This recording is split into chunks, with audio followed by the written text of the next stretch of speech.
Meg, you pitched a story about a tattered flag and a war memorial that doesn't have Old Glory flying over it. What do you got? That's right. And it's the 4th of July week. What's our symbol? The American flag. Well, not so much in Trenton at the Battle Monument, a place that was meant to honor veterans, those who have served or are currently serving. It actually took a Kentucky couple who were in town to volunteer for the Special Olympics to bring this to the attention of the State House, to our representatives in Trenton, that a tattered flag was hanging from the flagpole and the entire monument was completely dilapidated. So I went to the monument in Trenton to see it for myself.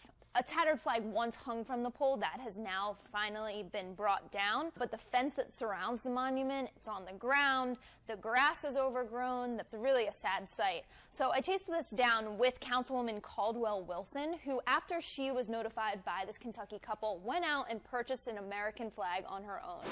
You can't just put up any regular flag, and this is a very, very large flag, but I figured that was the only way that I was going to make this happen, is just go purchase a flag myself. The state and Trenton are not paying for this. The councilwoman is actually going around and she is requesting donations to get the flagpole refurbished. Once we get the pole restored, then we can get the veterans out here and the new mayor, and we can hoist the new flag. The city's Department of Recreation, Natural Resources, and Culture is supposed to maintain the more than 40 parks and recreation areas in Trenton, but there's no one that works for that department anymore. All right, Bill, you're shaking your head. I'm trying to figure out which politician I take a gratuitous shot at. I mean, come on. We spent $20 million on a special election date, you know, what, a month before another election or a couple of weeks.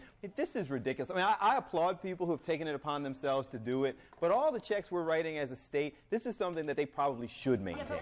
You know, you can't forget where you came from. You can't forget your roots. And maybe, if you know, it's the old broken windows theory. If you start fixing the little things, you can start to bring some pride back to Trenton. But honestly, without jobs and without streets that you feel safe to walk down, you know, after 3 o'clock, the monument, it doesn't matter one way or the other, because nobody's coming to Trenton.